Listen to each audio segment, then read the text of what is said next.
Sebelumnya buat teman-teman yang belum subscribe channel Keluarga Petani Indramayu, silahkan subscribe.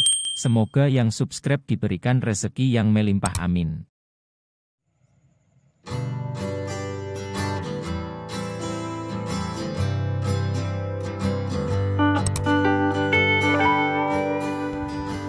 Assalamualaikum warahmatullahi wabarakatuh. Apa kabar teman-teman pada hari ini? Semoga masih dalam keadaan sehat walafiat dalam segala aktivitas dan rutinitasnya. Dan semoga dilancarkan rezekinya, dilimpahkan rezekinya. Amin ya Allah ya Robbal Alamin. Nah, berjumpa lagi dengan channel Keluarga Petani Indramayu, channelnya Wong Dermayu. Semoga teman-teman masih setia dan selalu menonton video-video dari kami. Nah, video kali ini kita akan membahas satu pestisida yang sangat sering sekali digunakan oleh para petani dan juga sangat favorit sekali bagi para petani untuk menggunakan pestisida ini karena dengan cara kerjanya yang cepat dalam menanggulangi hama yang ada di tanaman padi kita. Nah, pestisida apakah yang akan kita bahas? Nah, ini dia pestisida yang akan kita bahas. Nah, pestisida ini sebenarnya bukan untuk tanaman padi. Kalau kita bisa lihat di sini bacanya, nah, baca label sebelum menggunakan pestisida ini. Simpan di tempat yang aman dan jauhkan dari jangkauan anak-anak. Nah, kemudian di sini yang terakhir, tidak untuk tanaman padi. Nah, kenapa pestisida ini tidak untuk tanaman padi? Setelah saya cari informasi dari beberapa referensi ataupun beberapa info dari para penyuluh ataupun para pengamat di dunia pertanian. Nah, ternyata pestisida ini cara kerjanya yaitu spektrumnya luas, artinya semua hama yang ada di tanaman padi kita atau di lahan kita itu akan mati semua, termasuk predator alami ataupun musuh alami dari hama yang ada di tanaman padi kita. Nah, tentunya di tanaman padi kita itu cuma dua hama yang sering menyerang di padi kita. Yang pertama yaitu ulat, yang kedua itu wereng. Nah, dari kedua hama tersebut itu sangat sering sekali menyerang di tanaman padi kita dan juga padi teman-teman semua. Nah, kenapa pestisida ini tidak boleh digunakan untuk tanaman padi? Yaitu yang tadi, karena alasannya bersifat spektrumnya ini sangat luas, artinya semua binatang ataupun semua hama serangga yang ada di tanaman padi kita akan mati oleh pestisida ini. Seperti contohnya predator alami itu yaitu tomcat. Nah, tomcat sendiri itu adalah predator alami atau musuh alami dari hama wereng. Tomcat sendiri memakan daripada telur-telur wereng ataupun larva wereng yang baru menetas, sehingga akan mengurangi populasi dari hama wereng itu sendiri. Nah, sementara jika dispray dengan pestisida ini, tomcat itu juga akan ikut mati. Artinya hewan atau predator alaminya atau musuh alaminya juga akan mati semua.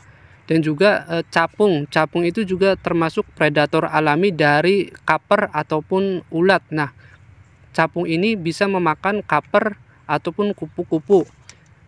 Nah, ketika terkena pestisida ini, maka capung juga akan ikut mati sehingga populasi kaper ataupun ulat itu sangat cepat sekali. Maka dari itu pestisida ini kenapa tidak dianjurkan untuk tanaman padi.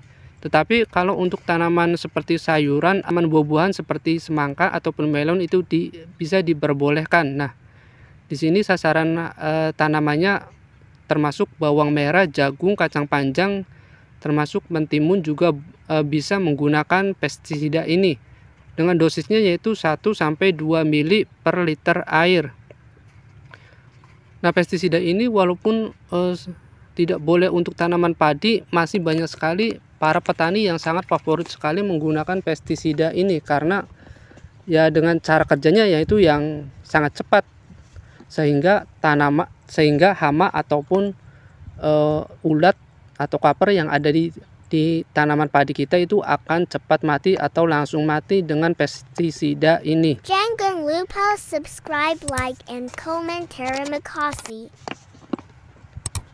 Nah, kalau saya sendiri lebih suka jika untuk penanggulangan hama ataupun warang di tanaman padi itu dengan pestisida yang lebih spesifik ke hama itu sendiri. Contohnya untuk hama ulat ataupun kaper, saya biasanya menggunakan emamectin benzoat ataupun indosakrab untuk tanaman padi.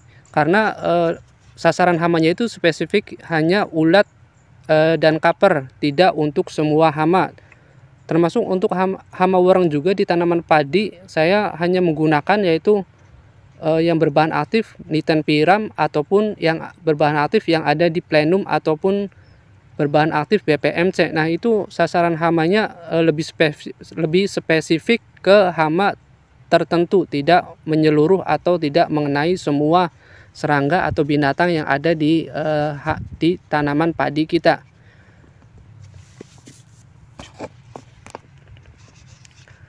Nah, terkecuali saya untuk menanggulangi hama di sayuran ataupun buah-buahan, saya kadang-kadang juga menggunakan pestisida ini. Tapi untuk di tanaman padi sendiri saya jarang sekali, hampir tidak pernah. Mungkin di awal-awal masa bertani atau di awal-awal saya terjun di dunia pertanian, saya memakai juga. Tetapi sudah lama-kelamaan saya cari informasi, referensi, karena di sini ada bacaan tidak untuk tanaman padi, sehingga saya penasaran kenapa ini tidak boleh untuk tanaman padi. Nah, setelah saya mendapatkan informasi ataupun referensi dari beberapa penyuluh ataupun pengamat pertanian, ternyata ini akan membunuh yaitu predator alami ataupun musuh alami di tanaman padi kita. Ya, mungkin sebenarnya bisa juga di tanaman padi asalkan tidak terlalu berlebihan dalam memakai pestisida ini, termasuk dosis dan juga intensitas penyemprotannya tidak terlalu sering. Tapi alangkah baiknya teman-teman menggunakan pestisida ataupun obat hama itu lebih spesifik ke hama tertentu untuk tanaman padi. Tapi kalau untuk tanaman sayuran masih bebas pakai pestisida yang spektrumnya luas juga tidak apa-apa.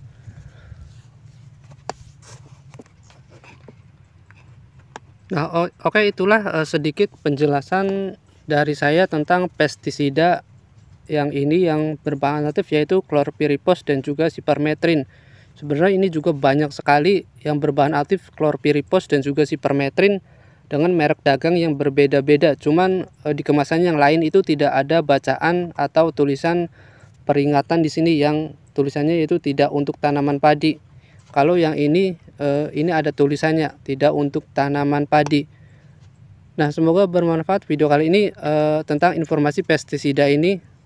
Sekian saja. Assalamualaikum warahmatullahi wabarakatuh.